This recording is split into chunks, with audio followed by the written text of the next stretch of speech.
Il y a 4 ans, Anne Hathaway a pris une décision radicale, pour son bien-être mais surtout pour celui de son fils aîné, né de sa relation avec Adam Schulman.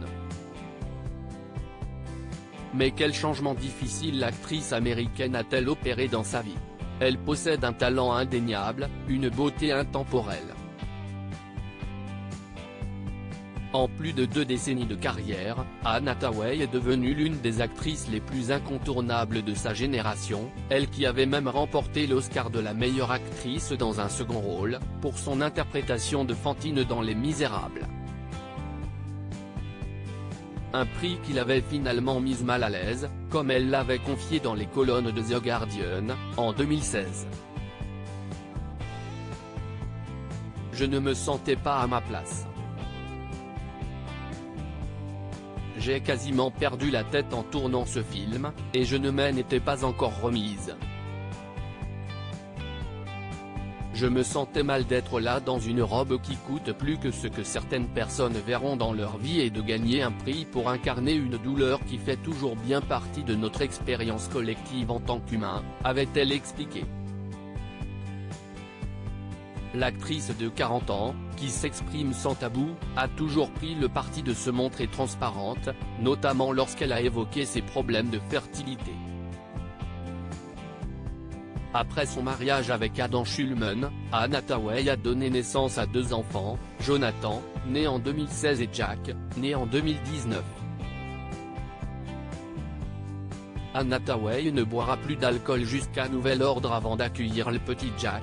L'actrice avait pris une décision radicale, en arrêtant totalement de boire de l'alcool, un sujet sur lequel elle s'était épanchée dans les colonnes du Boston Common.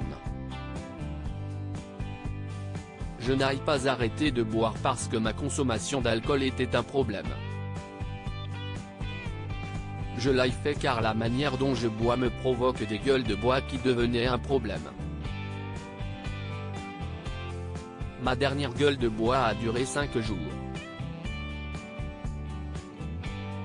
Quand je serai à une étape de ma vie où j'ai la place pour les gueules de bois, je boirai à nouveau, mais ce ne sera pas avant que mon fils ne parte de chez moi, avait-elle confié. Puis de poursuivre, mais je voudrais être clair, la plupart des gens ne sont pas obligés d'aller si loin. Je ne crois pas que boire soit mauvais. Si est juste la manière dont je le fais, qui je trouve personnellement est marrante et géniale, mais ce n'est pas le genre de truc marrant et génial qui va avec le fait d'avoir un enfant. Mais je ne fais la morale à personne. Quelques mois plus tôt, sur le plateau d'Ellen DeGeneres, Anne Hathaway avait déjà évoqué cette décision importante, en revenant sur un épisode avec son fils qui l'avait particulièrement marqué. Je l'ai emmené à l'école un jour, je ne conduisais pas, mais j'avais une gueule de bois et c'était suffisant pour moi. Je n'ai pas aimé ça, avait-elle confié. Une grosse prise de conscience pour la mère de famille.